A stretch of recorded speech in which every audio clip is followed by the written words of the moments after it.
Oh wow! This time I brought someone I really wanted to bring. I love all my guests, but this one I have been wanting to bring for a long time here to the Curious Box, just to share some thoughts with him and to learn a little bit, maybe, and for you also to enjoy. He is Ben MADDOX. He is the guy behind 5 Games for Doomsday. Really cool podcast with very interesting segments and with a guy with very strong opinions. And trust me, he really makes sure that you will know them. So stay. I hope you enjoy it. And if you agree, if you disagree with Ben and me, just let your opinions be known down at the comments. And don't forget to subscribe the Curious Box. This is a collaboration with the Curious Box Design Creative Labs. So the other side of board games is now.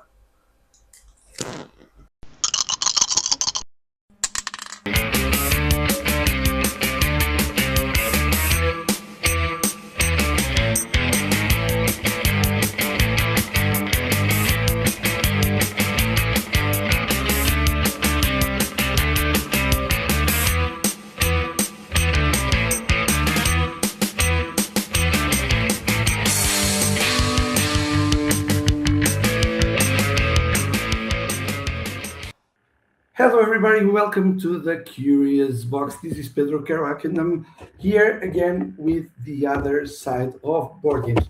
And today we are not only gonna be talking about games, we are gonna sit around an invisible table, and in each chair we are gonna find a different part of my guest, Mr. Ben MADDOX. He is the mind and the voice behind 5 Days for Doomsday, correct? 5 Games for Doomsday. It's 5 a games for podcast. Doomsday. I never get this title right, which is one of my favorite podcasts. And I heard you are also an actor. I am. Are? Yes. You are. A bad one, but an actor nevertheless. We'll see about that. And you have this wonderful podcast that I recommend everybody to listen to, where you have fantastic talks with Oli Blenneman. Some of my favorite moments on the podcast universe are your talks. You know that already. And let me say this, and you tell me if you agree. One of the deepest interviewers in the board game universe. I mean, the universe might be a little small. No, that's not down to me, Pedro, to say that. That's up to people who go to 5gford.com and listen to the shows.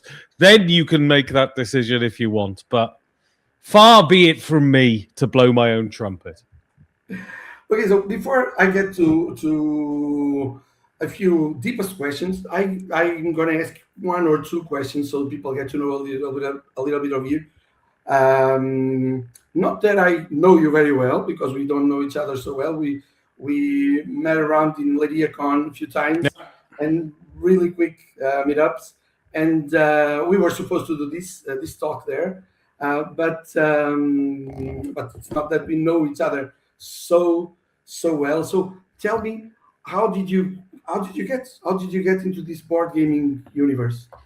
So, I mean, it's a very simple story, really, and a lot of people have a similar story. I was living in Vienna, and I moved to Berlin.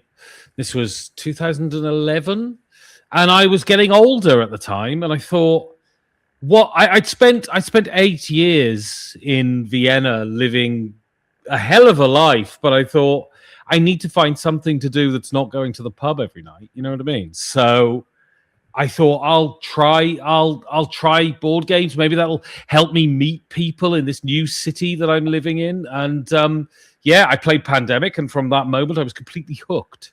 And so I had no choice then but to get very deeply into it.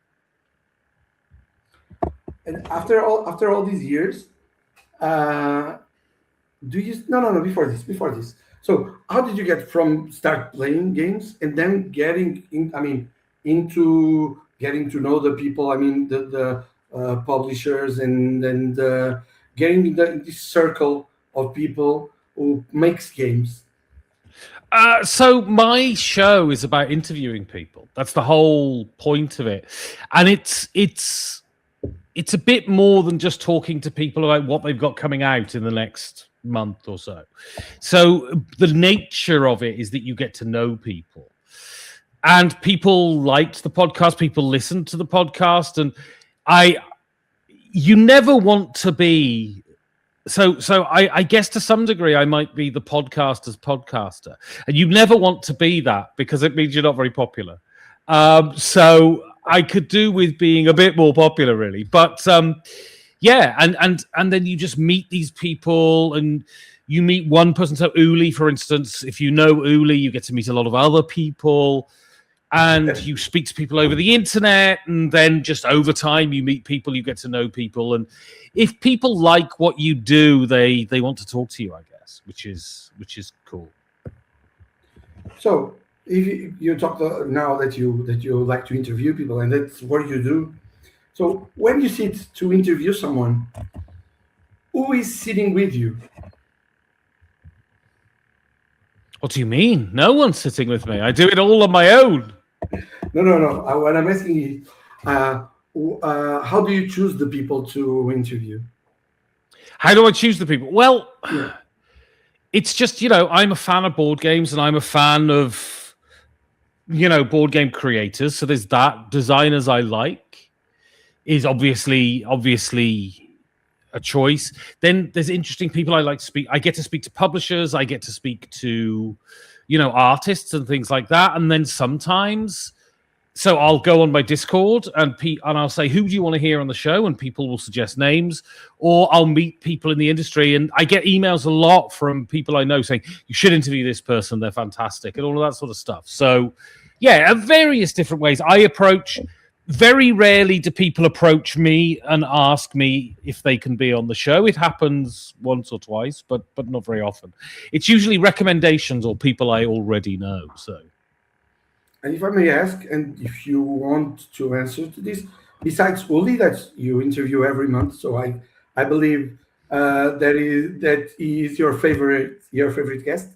Who was not your favorite, but who was the most surprising guest you had so far? oh, easily the most Why? surprising. So easily the most surprising guest was Rainer Knizia, because I got in touch with Rainer Knizia, and he's very easy to get in touch with. And I asked him, and he agreed to come on the show. And I'm gonna be honest with you. I thought he was going to be boring as hell, and he wasn't. He was really interesting. Really opinionated. Really has a lot to say.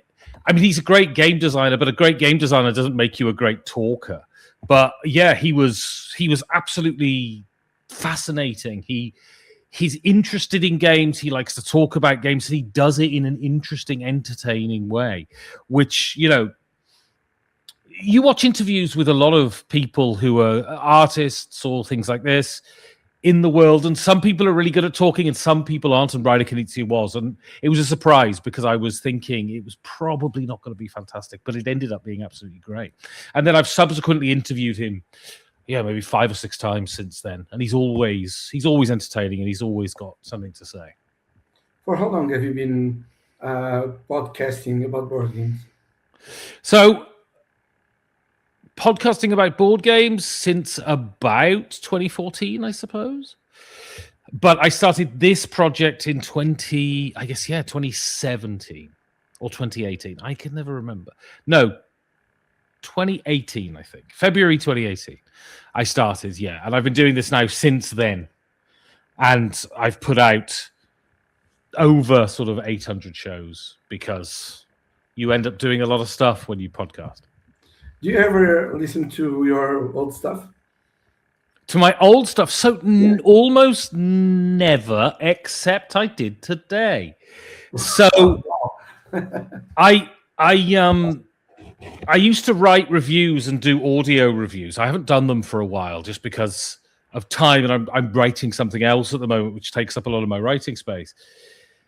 And because I've been doing the show long enough, if I ever have a little hole in the content, I can put what I call a classic episode, which is an old episode that I've released before, but new listeners may not have heard it. And so this week I'm releasing a classic episode with Bruno Faiduti, which has gone up today, which is already up. And then I thought, I'll release an old review. But I needed to listen to it to see if it was not absolutely fucking terrible. And so I listened to it today, and I thought it was okay, actually. What I noticed is my voice sounded younger. But apart from that, yeah, it was okay. So, no, I mean, you don't go back and listen to your old stuff. But today I did, just to see that I wasn't going to embarrass myself. So, and you weren't disappointed. So it's already good. it's already a good conclusion. As a gamer, as a gamer, not as a gamer, as a podcaster, mostly as a gamer. After all these years playing games, and I believe you play hundreds of them every year, can you still be, let's say, naive enough to play without analyzing? So I don't think I do anything without analyzing. I don't watch a TV show or a film without analyzing. I don't read a book without analyzing. And I certainly don't play games without analyzing. But so when you first get into gaming, every game you play is the best game you've ever played, right? And that is not the same. The more knowledge, it's the big tragedy about being a human being, I think. But the more you do something you love, the harder it is to find that excitement. And so it's rare that you play a game and you think, my God, this is absolutely brilliant. But it does happen. It still happens from time to time. And the last time was a couple of months ago. I played Moon Colony Bloodbath, Donald X. Vaccarino's newish game. It came out last year. And it blew me away. And the thing is, I like interrogating why I like things. It's not enough to just like things. I want to know why. What is it about this thing that makes me like it? So I don't think analyzing it is a bad thing.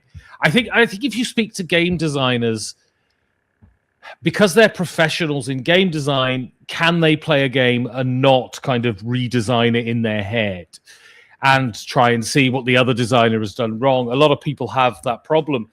But I don't think that that's a problem if that's what you enjoy doing. You just do what you enjoy. And so if I'm reading a book, it's a good book and I like it. I'm engrossed in the book, but at the same time, there's another part of my brain thinking, what is it about this that's good? Why is this sentence good? Why is what this character says surprising or interesting? So no, I can't do anything without analyzing it, I don't think, but I think that's a good thing. Yeah, I think it might. Because we are talking about analyzing games, and we change, and as you said, you did a review 10 years ago or a few years ago, and you were different than you are now. So what do you think you value more on a game? I mean, that something that you wouldn't value, let's say, 10 years ago. So I used to think theme was more important in games, and I don't think theme is very important anymore.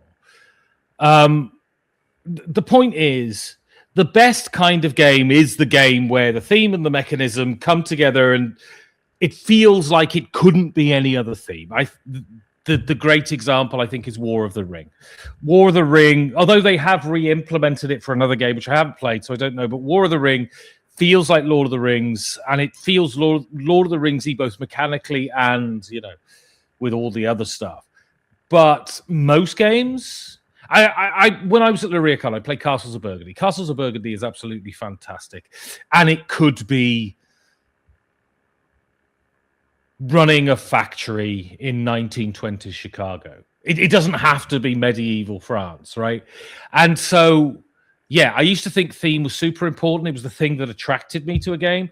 Now it's more word of mouth. Now it's more the designer who did it, the publisher who did it.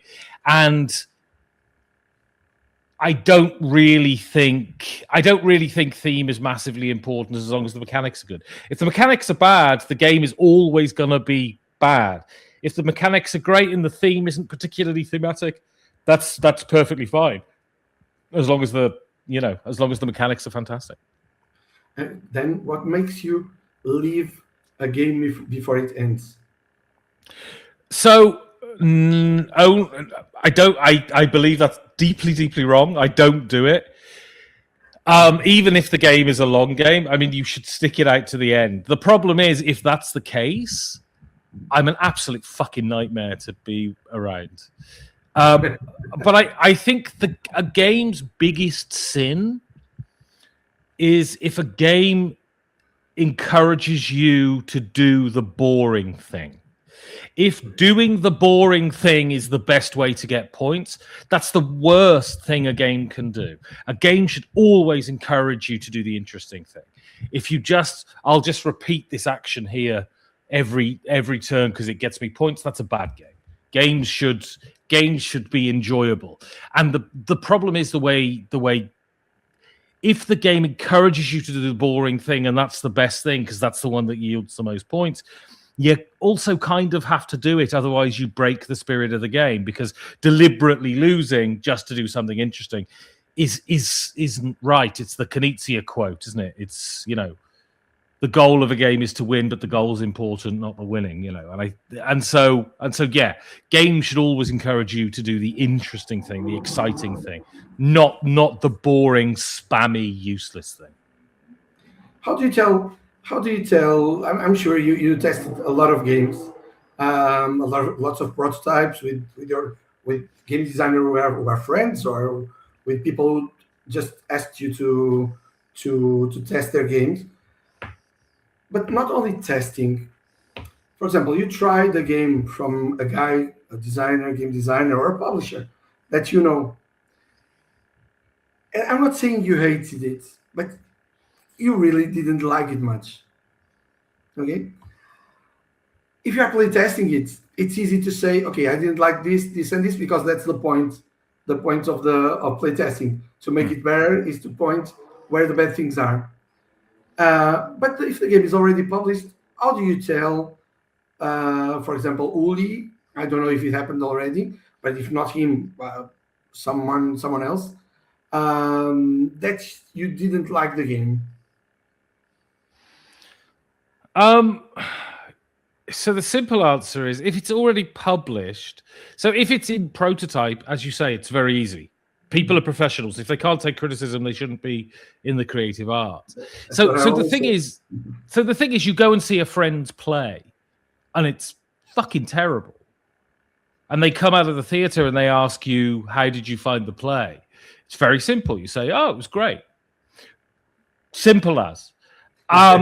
If the game is published, there are some people who are very good. So I'm. If I do something shit, I usually know it's shit.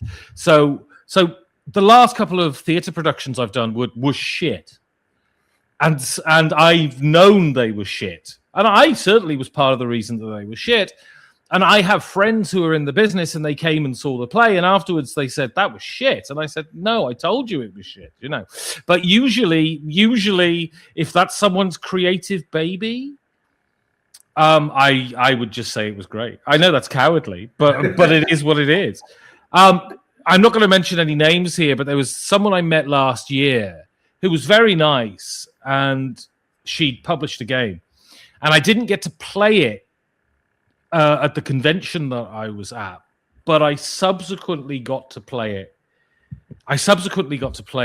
About 6 months later, and we didn't finish the game because it was fucking terrible. And and this almost never happened. Like, I turned to the table and said, if anyone wants to continue playing this, we can continue, but I am willing to fucking stop right now.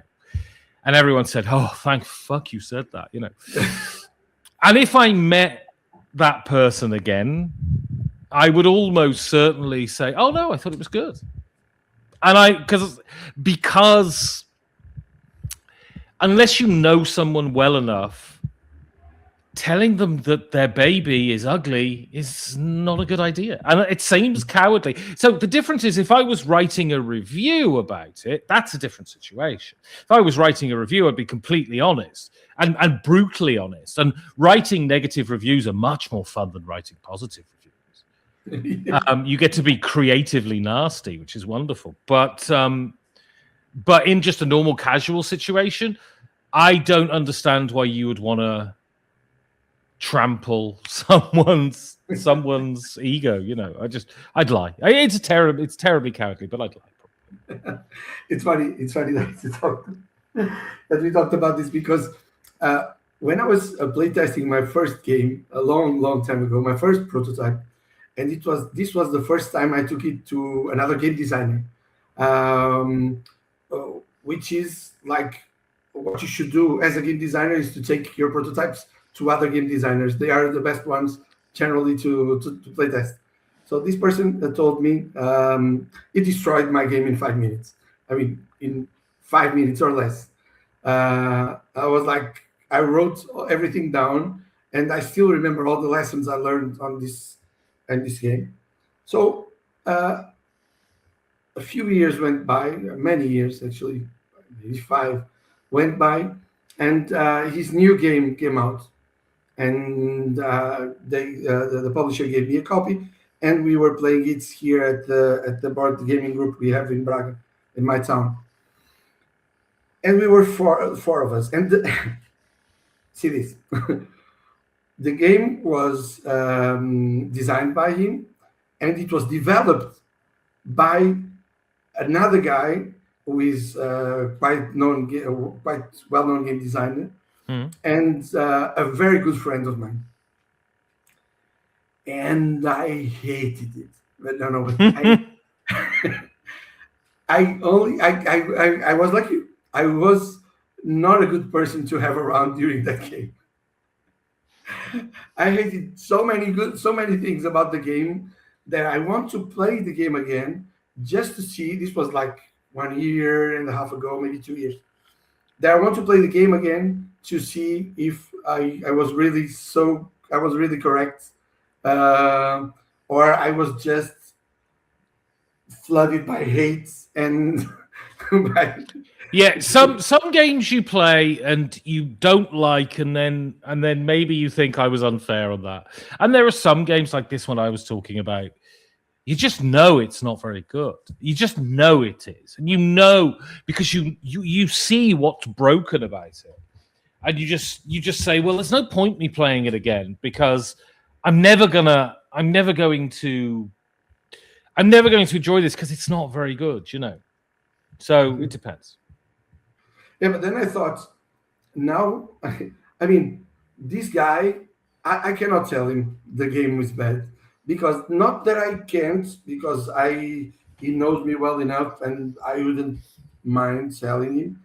But he was such a positive influence in the beginning of my board gaming or designing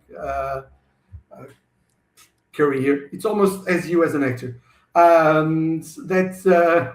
That I couldn't. I didn't tell him anything. I just never mentioned the game to him. Just never mention it. That's the best way.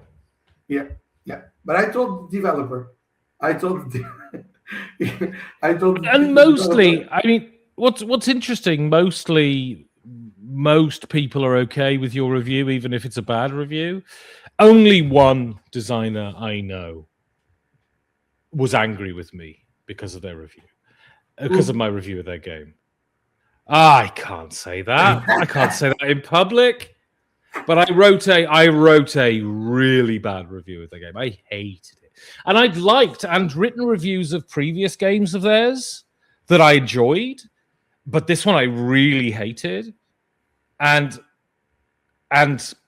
they didn't tell me personally, but someone in their playtesting group said that they'd complained that my review was so bad.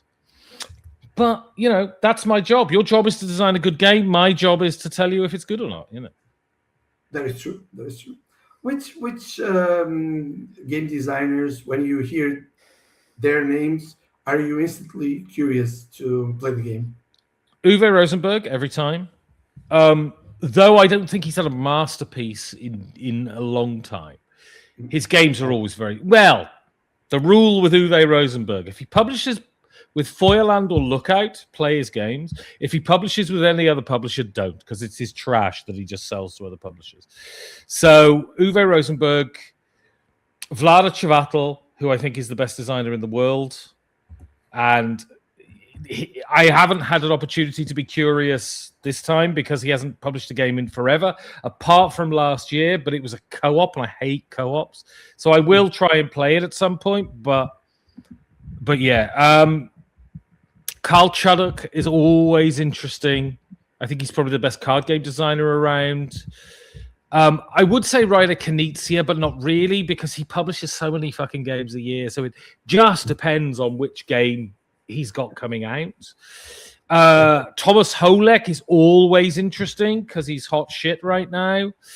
And I think the best Portuguese designer, Paulo and Nuno. I think if the shit hadn't hit the fan with them in the way the shit had hit the way the shit hit the fan, I think they would be thought of just as highly as Vital Lacerda, because I like their games more than Vital Lacerda's games, and I think they were that first few games they had, Panamax, Nippon, Madeira, they were really like at the top of their game at that point. And it's really nice to see that they're back coming out with designs. And, Asian Tigers, I don't think sold very well. No one talks about it, but I think Asian Tigers is fantastic. So, yeah, those people are always interesting. About Asian Tigers, don't you think it had a little bit to do with all the AI stuff? With the cover and so the whole AI thing is interesting, isn't it? Because I know a lot of board game artists, and I don't like friends of mine to lose their jobs. And I think board games can be because it's such a small industry. I think to some degree you can.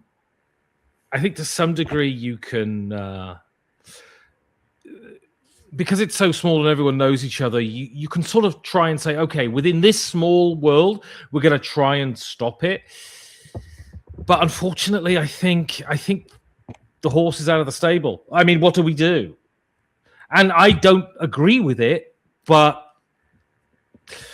you can pay an artist 5,000 euros, or you can pay an AI 50 euros. I mean, the thing is, I'm a voiceover actor, right? And voiceover acting is almost dead as a job now because of AI, and I think it's a terrible thing. And I've got lots of friends who are voice actors, and I think it's a terrible thing. But like, what do you do?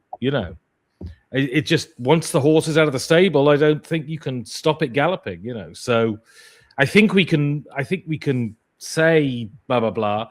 Actually, I think Asian Tigers. I think Asian Tigers wasn't the AI art thing. I just think Pythagoras is a small publisher. They don't have a lot of eyes on them. I can't think of a game of theirs that has really lit up. So I think if someone had taken, if Lookout had published Asian Tigers, it would have been more popular. Oh yeah, that's for sure. That's for sure. Yeah, it also depends on that, of course. It might, and in fact, when a game is successful or not, or whether a game is successful or not, it depends on many factors and not only on one. And I think the AI was it certainly affected the game a bit, and of course the fact that the board was a spreadsheet or looked like a spreadsheet wasn't. I absolutely don't give a shit. I played Arkwright recently, and there is no game that looks more like a spreadsheet than Arkwright. It literally looks like a spreadsheet, and Arkwright is fucking fantastic. I think all of these. I think. especially now. I think this is just the way I think, and I might be wrong. So correct me if you think I'm wrong. Um, if you go back, I don't know, 15 years ago, 15 years ago, and before that, um, there were less games.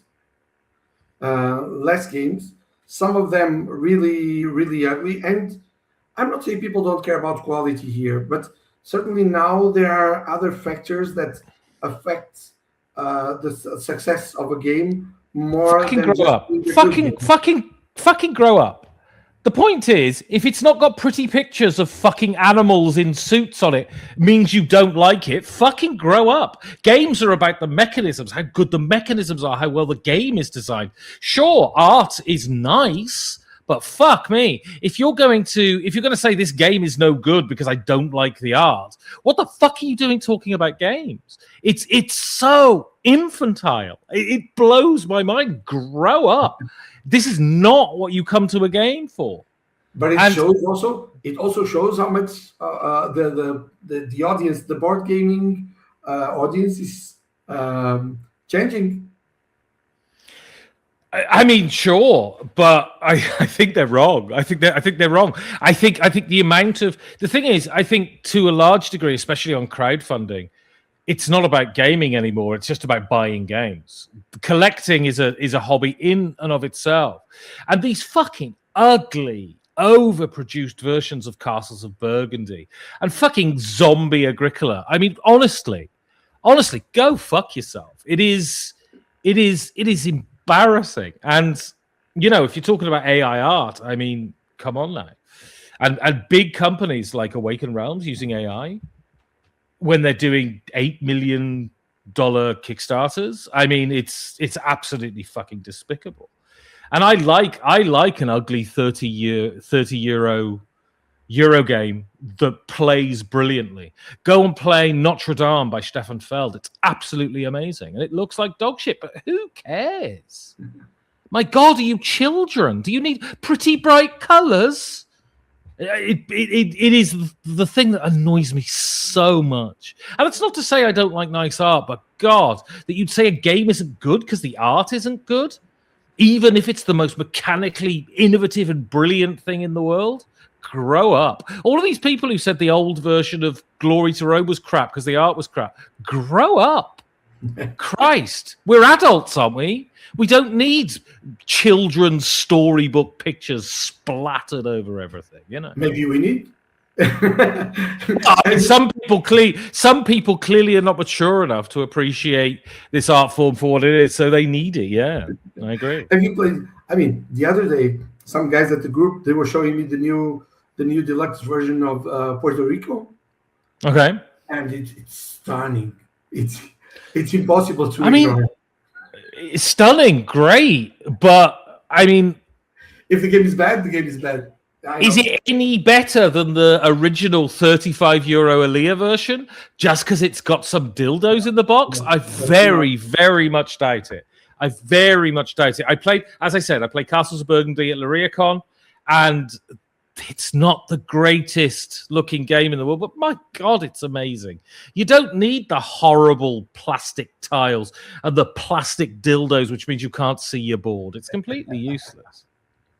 Yeah, that happened a few days ago. I played for the first time.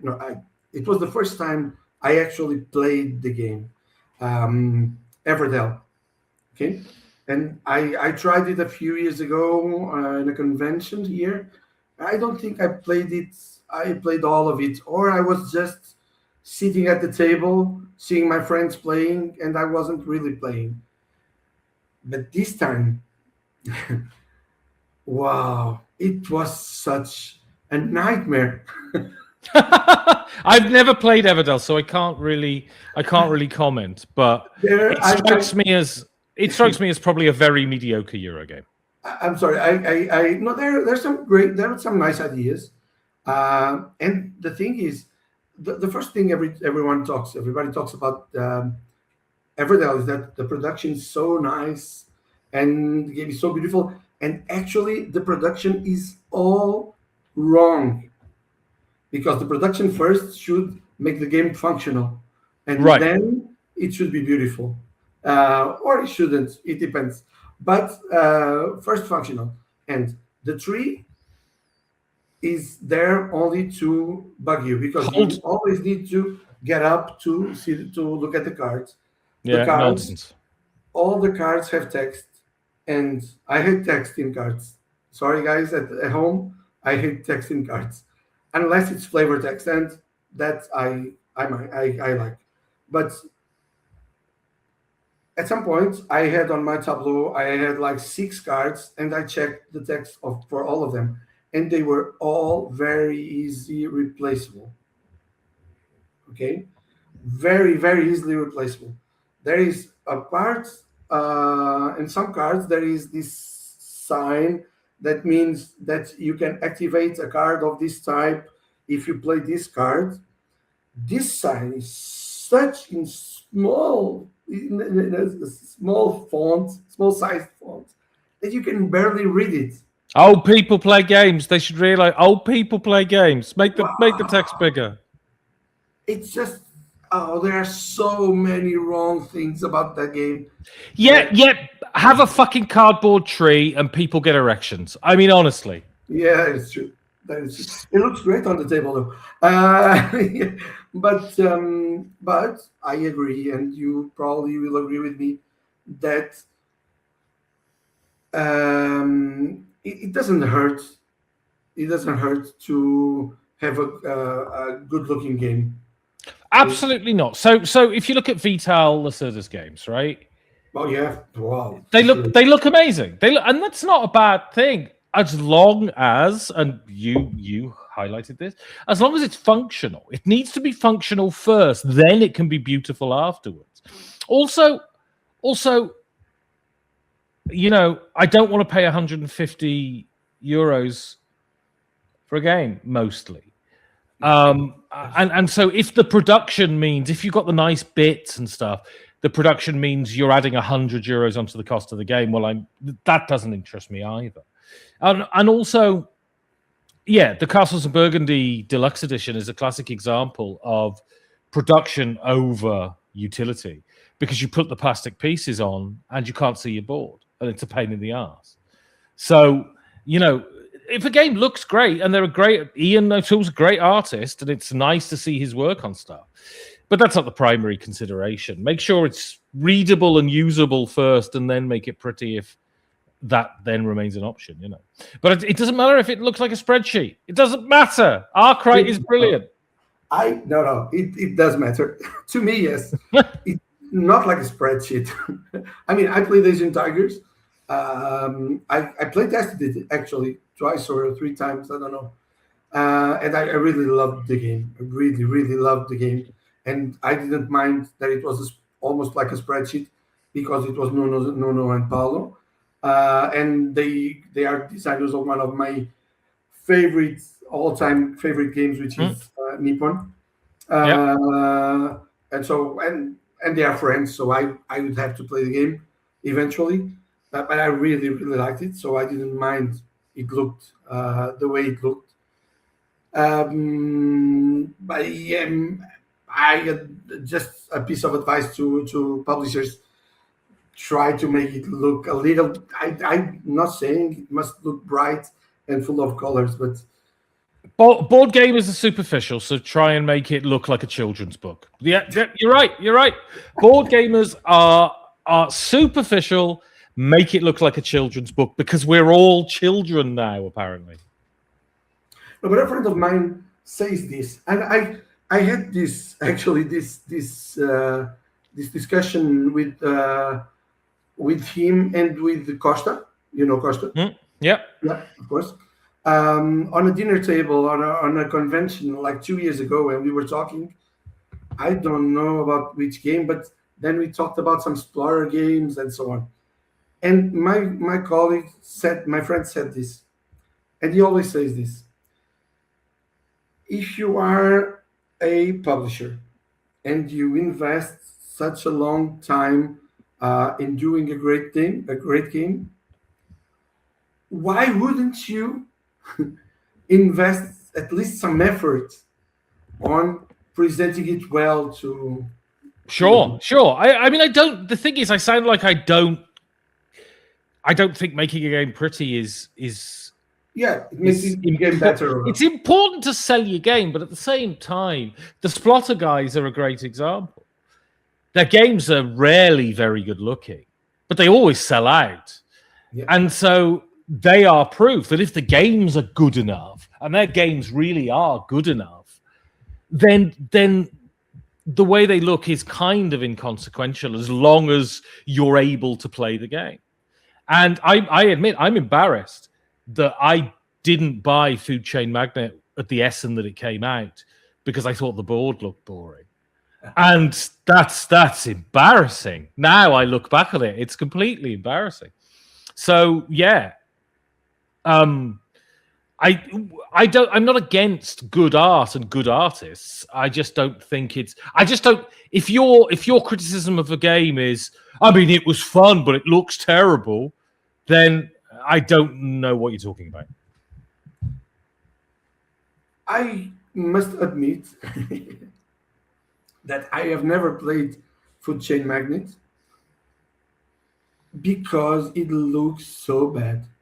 Oh, it's so good though. Honestly, it also helps that none of my friends has the game, of course, and I don't own it. Also, I don't own a copy, but also the art didn't do much for it to me. Anyway, before I asked you about designers, so now as a person who interviews or talks to a lot of people and likes it to have interesting people to talk, and certainly I have that in common with you. I really like to talk with interesting people, and that is why you are here. Which other podcasters, interviewers do you really like to listen to? In board games or yeah, in board games and not in board games. We can make two lists. So I don't really listen to any board game podcasts anymore. I used to listen to loads. There was a time where most of my podcast feed was board game podcasts, kind of before I started doing it myself. But there are people I like. I like Punchboard Paradise. I like the Board Game Snobs. I like Sporadically Bored with Mike and Dan. I mean, these are all podcasts I've been on, by the way. I used to listen to the Secret Cabal a lot. I used to be really into the Secret Cabal at one point, but I don't really listen to them anymore. But there are people who do good stuff. It's just the thing is, if you're listening, most people listen to podcasts to hear about new games. I don't need to listen to podcasts to hear about new games. So, and then if you're talking about non-board gaming podcasts, the one I'm currently listening to that's kind of my obsession at the moment is a podcast called Past, Present, Future. And it's a podcast that's hosted by an ex-politics lecturer from Cambridge. And he talks about various things. So the one series he did on his podcast feed, which is absolutely fantastic, and it was the one that got me into the show, was he would political trials. So he would talk about famous political trials throughout history. So the trial of Nelson Mandela, the show trials, the Stalinist show trials in the 1930s, things like this. And it's just fascinating, interesting. History is what I'm listening to a lot at the moment, and yeah, the rest is history. Is fantastic. And I've got my phone next to me. I can look at what my podcast feed says. In Our Time, BBC podcast. Always listen to that. Yeah, those sorts of things. I tend to listen to sort of more serious kind of politics or history podcasts. I find comedy podcasts hard work. And yeah, so they're the podcasts I listen to, I suppose. What other hobbies do you have besides board games? Cycle touring. And which one would you like to spend more time digging into? So cycle touring is the one I would like to do more of. when I had more time, when work wasn't such a thing, I would cycle. I've cycled from Berlin to Copenhagen a few times. Wow. And I've cycled. I've done sort of long routes, and it's just wonderful. You have everything on your back, including your tent and all of this sort of stuff. And you just get up in the morning and you cycle off into the distance. And Northern Europe, I don't know what it's like in Portugal, but Northern Europe, the bike lanes are brilliant. So it's really not dangerous. It's safe and all of this sort of stuff. I love doing that. I play the guitar badly, but I'm taking guitar lessons at the moment, trying to get better at that because I'm trying to write some songs just for myself. Writing was a hobby until I signed a book contract, and so now it's kind of a job, I suppose. I'll never make any money from it, but I've written I wrote for a board game magazine in Britain for a couple of years as well, so I was getting paid for that. So yeah, that sort of stuff. And my current obsession, kind of hobby-wise at the moment, is Warhammer 40,000 lore. It's incredibly nerdy, but incredibly good fun because it's completely over the top and camp, Okay, I heard you talking about your book a few times with Ozzy, and I was never sure that it was the book was real or it was just a private joke between. No, the book is real. The joke is that I crowbar talking about my book into every conversation. What is the book about then? So the book is about. I'm trying to look for. I can't remember the title. Because this is terrible. I think the title is "We Decided on the New Century of Board Games." I'm writing it with someone else. So basically, I was in Reno, Nevada at a board game convention a couple of years ago, and a friend of mine. I don't know if you're familiar with the tabletop of the building blocks of tabletop game design. It's like a board game dictionary that lists all the mechanisms. I know it. Yes. And that was written by Jeff Epstein, right? And Isaac Shalev. Yes. They co-wrote it together. Yeah. And Isaac, I'm friends with Isaac. And we were in Reno at the convention, and Isaac was there, and he just pitched me this project. He said, basically, because this book is so successful, the publisher have said I can write anything I want. And I was thinking about writing about the 21st century in board games. Would you like to write it with me? So I said yes. And then we pitched it to the publisher. And it took them months to come back to us because they're quite an academic industry publisher. And this isn't because I'm not an academic. It's not an academic book. It's more a sort of popular history book. But eventually they came back and they said, yeah, okay, go ahead, write it. So basically, it's about this century in board games. And we choose certain games to talk about or certain designers to talk about. So I've written a chapter on Pandemic, and I've written a chapter on Agricola, and I've written a chapter on Dominion Through the Ages, and some others I can't remember. And I'm currently I'm writing the last chapter, so I should be finished with my portion of the book at the end of this week. I'm writing a chapter on Reiner Knizia, and what's good is because I know so many people in the industry that I'm able to write to them and say, can I interview you for this book? So it's very much sort of I speak to the people, then I talk about it. So the Pandemic chapter is all about how Pandemic happened and all of this.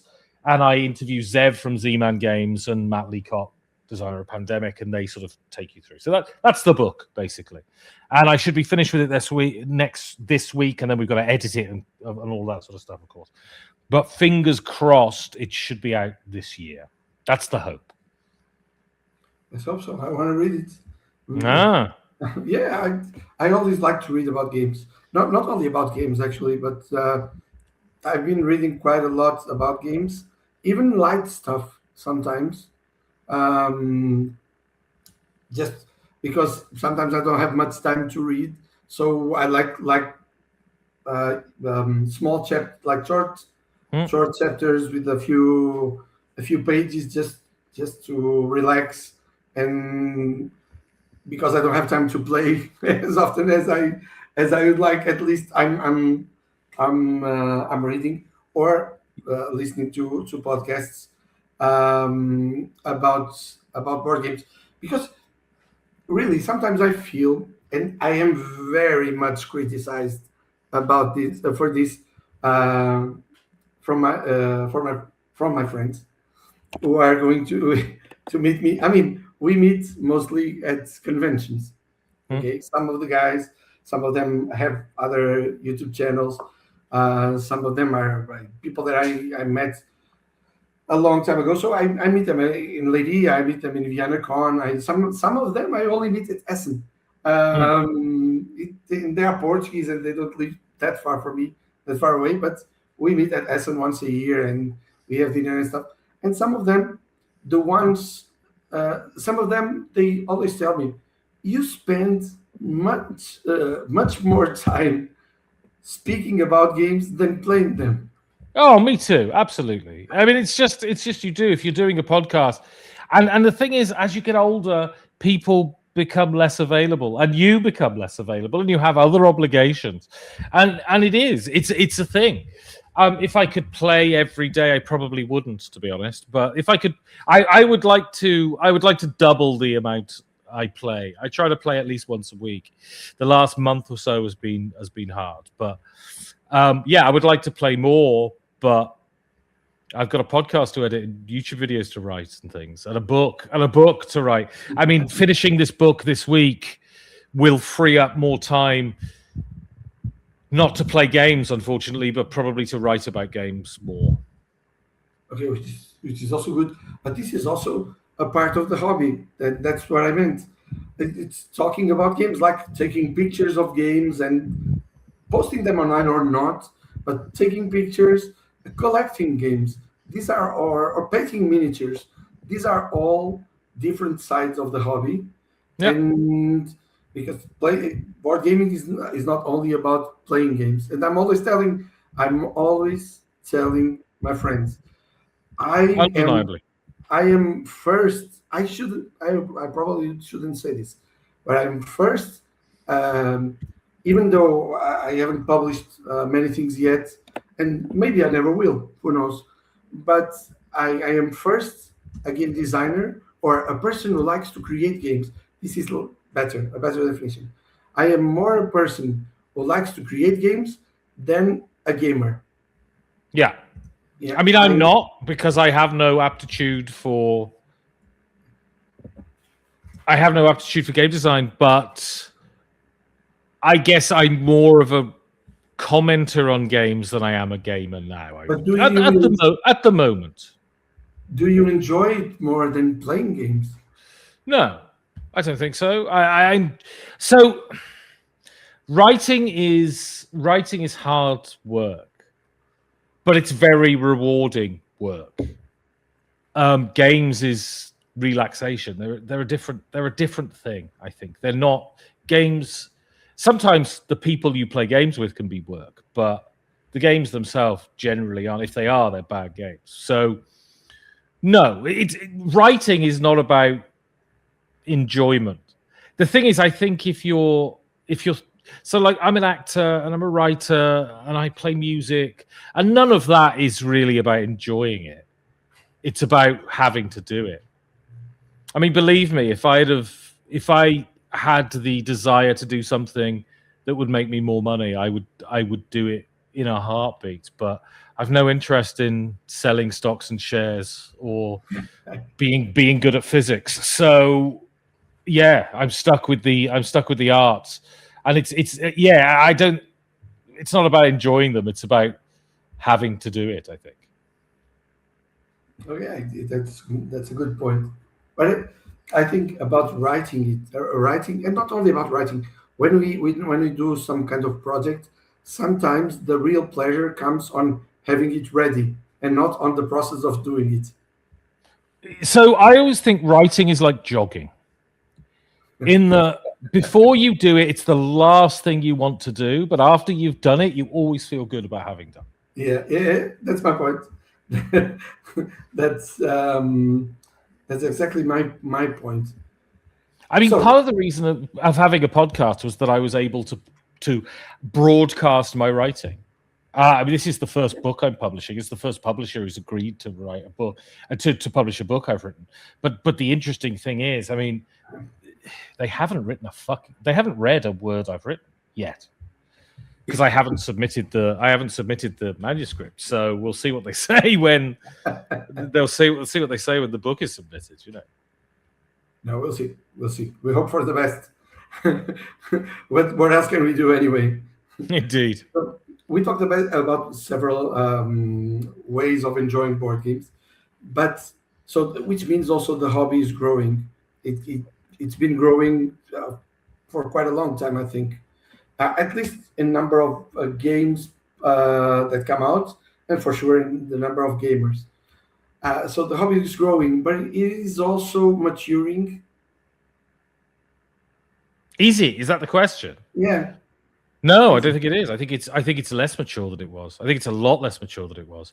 I think what people focus on is how it looks far too much. I think people focus on what they can get. So I think crowdfunding is the worst thing to have happened to board game design in the last 20 years, because it's not about designing good games. It's about designing. I mean, board gaming has always been commercial, but there was a time where the board game designer's job was simply to make the best game they could. Now it's to design a game that's good on Kickstarter. So you have to design 10 expansions at the same time as you're designing the game. You know, yeah, and you'll notice.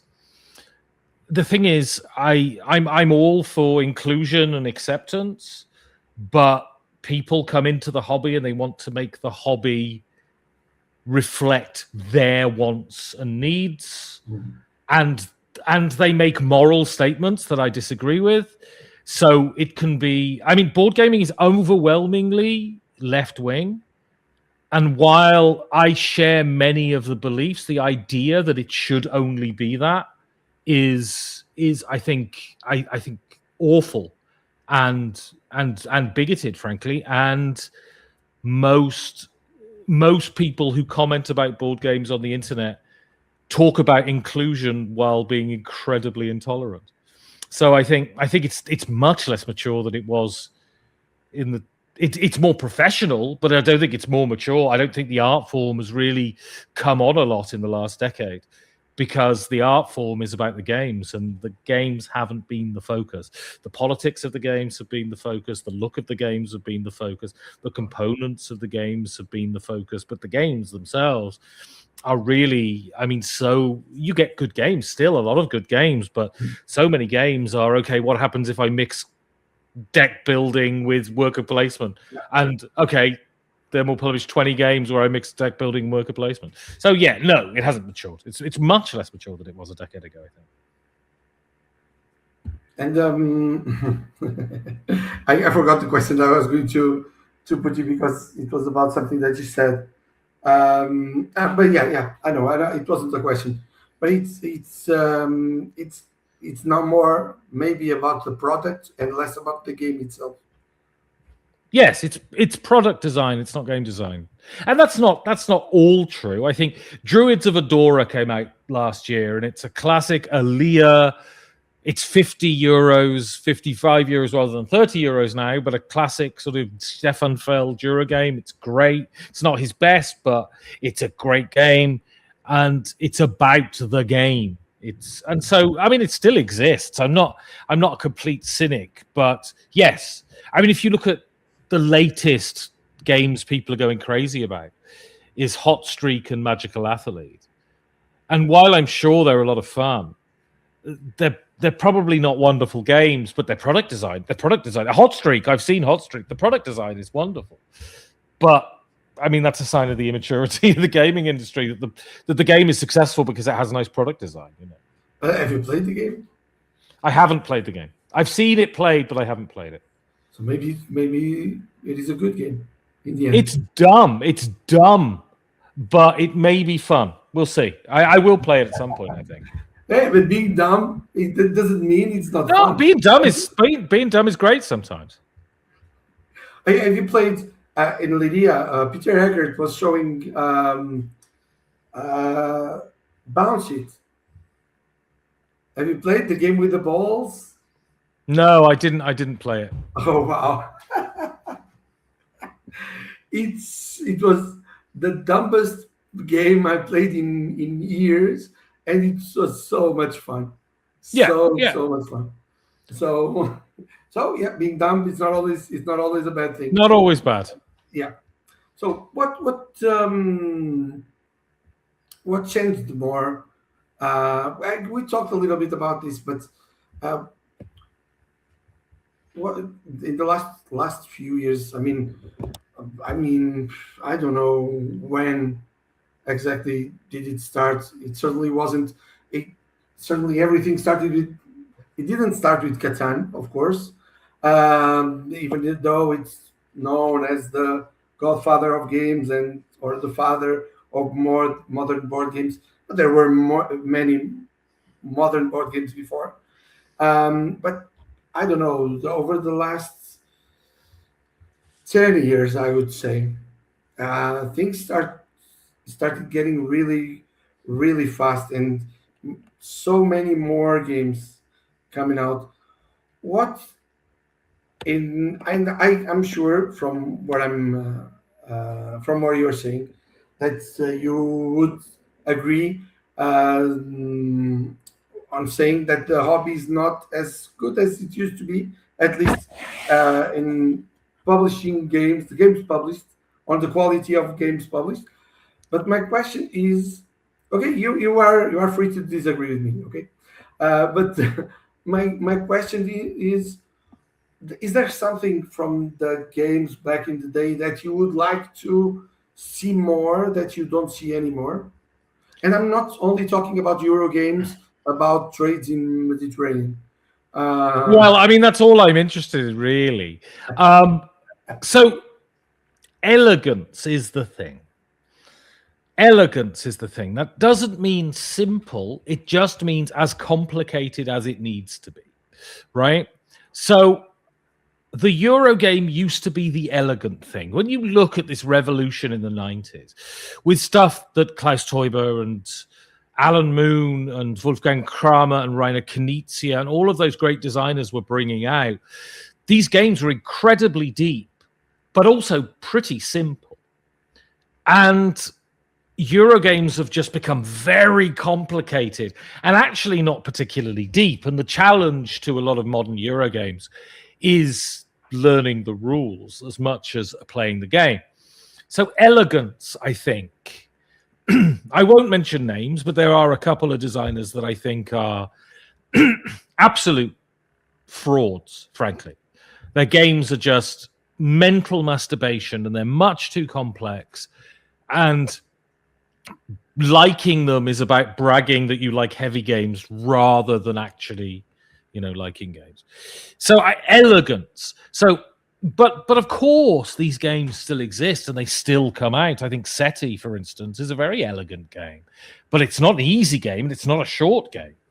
But it's just as complex as it needs to be. Although a couple of the aliens aren't great, but that's by the by. So yeah, that's the big thing I miss in Eurogames, and Eurogames is where my heart is really. And yeah, is elegance. I've been playing a few Knizia games to write this chapter, and my God, there's no one more elegant than Rainer Knizia when he's good. I know he's published 800 games and 750 of them are shit, but when he's good, my God, he understands what game design is, and it's the most simple engineering possible. So yeah, a return to elegance, I think. And I don't think the gaming, I don't think the hobby is worse than it was. I think the hobby is fine. I'm not entirely. So I think you can look for causes and they may not be the causes, but I do think design-wise, we're maybe in a little bit of a slump at the moment, but I don't think that means games are shit. I just think maybe we've had a couple of sort of boring years, but during the last 5 years, We've had SETI, which is fantastic. We've had Thunder Road Vendetta, which is fantastic. We've had Asian Tigers, which is fantastic. And you know, we've had great games, but that time in the 90s, so from about 94 to about 2010 was incredible. Like, the games that came out were insanely good. And of course, it's very hard to stay at that level consistently. And maybe we're in a little bit of a slump at the moment. And maybe in the next 2 years or so, we'll be saying, my God, you know. And the thing is, also, and people always say this to me, and they're probably right, there's probably tons of amazing light games that I'm just not playing because I don't tend to play lighter, like super light games. It took me forever to play Cascadia, for instance. And I think Cascadia is good. I don't love it, but I think it's a really good game. Mm-hmm. So yeah, I don't think the hobby's any worse, but it certainly doesn't feel to me that you're having the Euro bangers than you did sort of between that 94 to 2010 period. Yeah. Very well. So I want to ask you a few questions here, and these are going more to your to the side as to your podcaster side. Let's say it like this. And the first one is: were there any episodes or any moments or any interviews that you did that made you, I'll say in English, they touched you emotionally more than the others?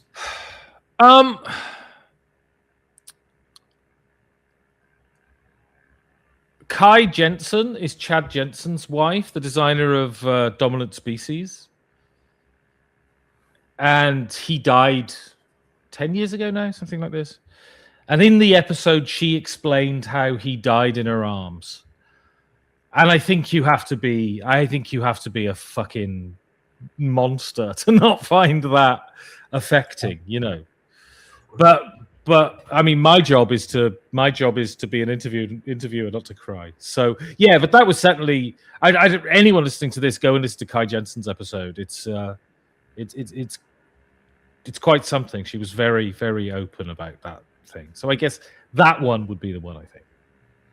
Have you ever changed an opinion that you had already because of a guest? I mean, opinion about the guest or about some game or. Yeah, as I said, Rainer Knizia, I thought he was going to be boring as shit, and he was fucking great. Doesn't happen very often, and I'm not going to mention names, but occasionally you do an interview with someone and you say, I'm never going to speak to that person ever again, whether it's personal or professional. I don't wish to speak to them ever again. They're clearly an asshole. Doesn't happen very often, though. Out of the interviews, maybe one or two out of the 100-odd interviews I've done, you know. So mostly people are nice, so that doesn't happen very often. But yeah, I'd still say Rainer Knizia. I was worried he was going to be boring, and he really wasn't. What do you think you learned most about yourself while interviewing people?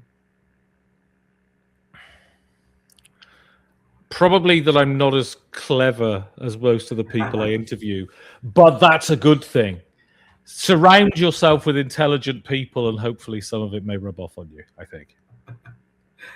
That's actually what I feel every time I hear you guys talking on your podcast, actually. So what makes you curious about the next times in board games? Or what are you eager to discover? I don't know.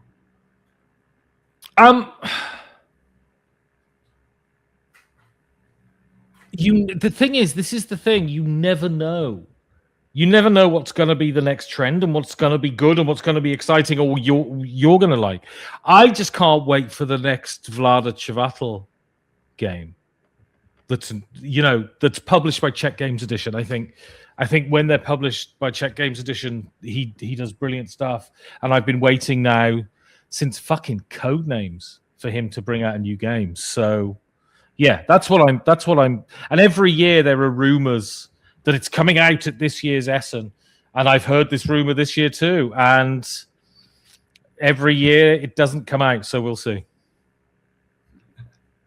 When someone hears listens to an episode of your podcast in 30 years, okay, what would you like this person to feel? Feel, I don't know, but part of the reason my podcast has the format that it has is that I don't want it to be. I want it to be timeless. So I have spoken with most of, not all of, but most of the most important people of the last 30 years in board games. So I hope that it's a resource. This sounds really pretentious, but I'll say it again. We never got to hear the sound of Shakespeare's voice. And I think some of these people are such fantastic artists that at least we'll get to hear their voices. And I hope that my podcast is a resource for people to listen to these important, fundamentally important game designers, but fundamentally important people in this industry. If you would get lost in a desert island and you could have one board game with you, okay, but not your favorite one. Okay. Which one would it be? Bonanza. Because if you meet other people, you can play Bonanza with them, and you can get to know them very quickly, because Bonanza always produces loads and loads of positive interaction. It's a very positive game. Do you think one of generally people say, or some people say, that board games always bring the personality of people very easily out? Do you agree with it? Or do you think people pretend, people fake? No. I think you can see if someone. What I will say is they are very good at bringing out that person's current mood. So if they're in a great mood and they're feeling chill, that comes out. If they haven't slept well, they've had an argument with their wife or whatever, and they're pissed off, that comes out. I mean, certainly with me, but yes, I think board games are very good at bringing out a person's current mood. What do you think? This is a very personal question. It says a lot to me. Of course, when you play games, you play to win. It's a form of respecting the game and respecting the other people's times, of course. Absolutely. And you are not there just because you are. But sometimes it happens that even though some people don't show it very, very openly, but you really feel that some people took it too seriously, maybe, the game, and not losing it, or not winning it, or winning it. So the point is with this, the right Nicodemus thing, you winning, but it's the goal and all this. If your fucking desire to win a game means everyone else is having a miserable time, then you've got the balance wrong. But if people deliberately do random shit, that ruins the game too. So you've got to strike that balance. But the point is, if your desire to win is so important that it ruins everyone else's night, then you've got the balance wrong. And I've played with people like this, and I don't play with them again usually, because it's just, there are more important things. Yeah, I agree with you. I was thinking about another episode, and after that third episode, I never played with that person again. And it's actually healthier to our friendship, and to Sure. It's just not good. And this friend of mine who played Catan with us, and the very competitive guy, he told me, I stopped playing games because I cannot avoid being that competitive. So it's not doing it. It's not being healthy for me. So he stopped. I thought it was very, very Mature. mature of him. But the last time he called me, he told me he bought a game, and he's not a gamer. He's not a gamer at all. He has never been. He played because of us, and but he bought a game, Skio. Yeah, yeah, yeah, yeah. Yeah, yeah. So I haven't played it, but but he bought it. So I don't know. Maybe if it's such a so only just a party game or something like that. Um, maybe maybe maybe those are the games for these kinds of people. I don't know. Indeed. I have a last question for you. I could be here all night asking you questions and hearing, because it's not every day that I have Ben MADDOX. Well. No, the Ben MADDOX at my channel. The famous actor and writer Ben MADDOX. God, all of those things are not true. But I still have a question. If your podcast would finish tomorrow, Hmm? what would still be, how to say in English, what would be still left to say? Well, I mean, if you're interviewing game designers, there's always new game designers. And so it's a kind of inexhaustible resource. And, art forms change and develop and they become different. And you can decide that you think they're not as good or they're better than they were. So there's always a million things to say. And there's also a million ways to say it. So if my show was to end tomorrow, there's still tons of people mining the same kind of seam. And so this is the beauty, the beauty of art is that it's ever changing and it's always reinventing itself and it's inexhaustible until we get eaten by the robots. Ben MADDOX, really, thank you. Thanks a lot for coming here to the Curious Box. As Paulo Soldado once said, and I totally agree with him, we can always find excuses to talk about board games because this is what we love to talk about. Indeed you do. And this at least for me, it was just a piece of greatness here, because the conversation was great. And if you are there at home and you agree with me, just share your thoughts on the comments and tell me who would you like me to have here on the at the Curious Box. We are bringing back more and more guests, Portuguese and not Portuguese. And we are not only interviewing designers, as you see today, we are interviewing also podcasters and people who created systems for RPG and publishers and so many more people that I think you should know. And for some reason, I have the pleasure to talk to them. Thank you, Ben, again. Thank you. Yeah, lovely. Thank you all for being there at the Curious Box. Don't forget to like, subscribe, and all this kind of shit. And I'll be seeing you at a table close to you.